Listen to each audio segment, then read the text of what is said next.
چاند گرہن کا سبب ظاہری کیا ہے کہ زمین چاند اور سورج کے درمیان حائل ہو جاتی ہے تو شیڈ سا آ جاتا ہے اس کے اوپر، سورج کے اوپر یا چاند، پھر تھوڑی روشنی چلی جاتی ہے، زیادہ چلی جاتی ہے. یہ دونوں اللہ کی نشانیاں ہیں، اور ان میں تبدیلی آنا یہ بھی اللہ کی نشانی ہے.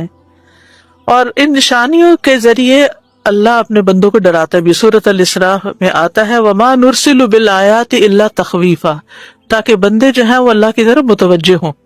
یہ کوئی فن کا وقت نہیں ہوتا بلکہ اللہ کی طرف متوجہ ہونے کا وقت ہوتا ہے.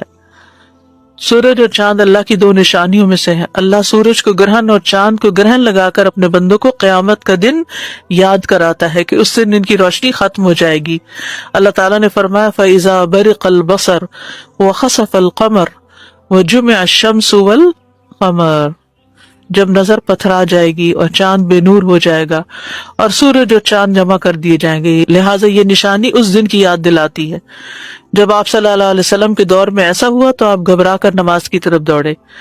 اس موقع پر آپ کا ڈرنا اور تیزی سے آپ اٹھے، آپ کو خوف لاحق ہوا کہ کہیں قیامت تو نہیں آ گئی. آپ مسجد میں تشریف لائے اور پھر بہت طویل قیام، رکوع اور سجدے کے ساتھ نماز پڑھائی. ٹھیک ہے. صحابی کہتے ہیں میں نے کبھی آپ کو نہیں دیکھا کہ کسی نماز میں آپ نے ایسا کیا ہو. پھر آپ نے فرمایا بے شک یہی نشانیاں جو اللہ بھیجتا ہے، یہ کسی کی موت یا کسی کی زندگی کی بنا پہ نہیں ہوتی، یعنی توہمات میں نہیں پڑنا چاہیے، بلکہ اللہ ان کو بھیجتا ہے تاکہ ان کے ذریعے بندوں کو خوف دلائے. یہ صحیح مسلم کی روایت ہے. اس میں آپ دیکھیے کہ ہمارے یہاں بڑے توہمات ہیں، یعنی چاند اور سورج گرہن کے ساتھ. شامت آتی ہے حاملہ خاتون کی کہ اس نے لیٹنا نہیں ہے اور اس کو چلتے ہی رہنا ہے ورنہ بچے کے منہ پہ داغ پڑ جائے گا، اور اس قسم کی بہت سی باتیں.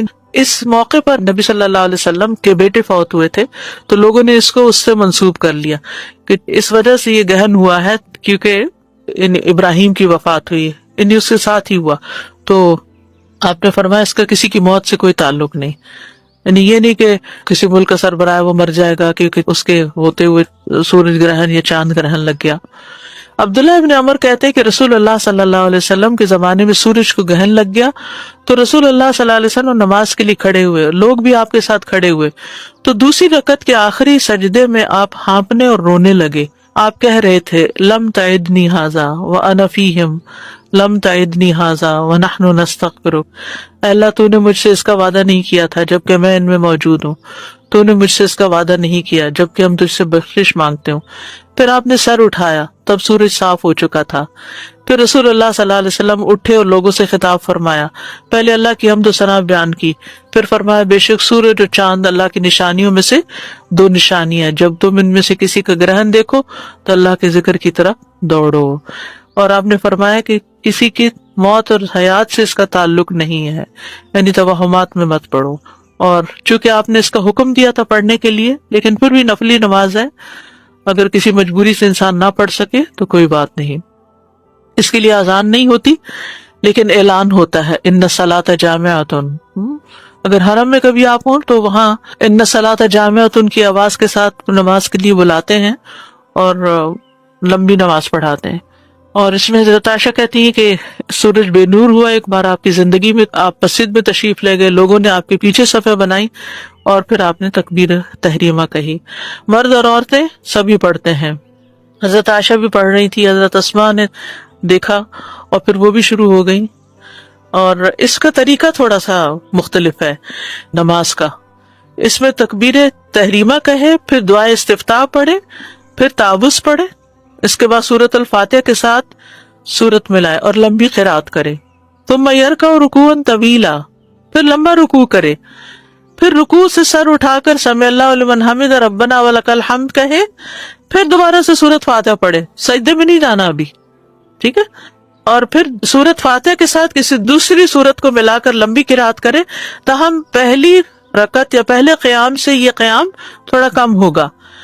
پھر دوسری مرتبہ لمبا رکوع کرے لیکن پہلے رکوع سے قدرے کم لمبا ہوگا. پھر رکوع سے سر اٹھائے، ٹھیک ہے، یعنی رکوع بھی تھوڑا لمبا لیکن پہلے رکوع سے کم. پھر رکوع سے سر اٹھائے، کافی دیر کھڑا رہے، سمع اللہ لمن حمد ربنا ولک الحمد پڑھے، پھر دو لمبے لمبے سجدے کرے. اسی طرح دونوں سجدوں کے درمیان بھی کافی دیر بیٹھے، یعنی جلسہ میں. اس میں کیا پڑھتے ہیں؟ رب اغفر لی رب اغفر، اس کی تکرار کرتا رہے. پھر دوسری رکعت کے لیے کھڑا ہو اور بالکل پہلی رکعت کی طرح دوسری رکعت میں بھی دونوں رکوع وغیرہ ادا کرے.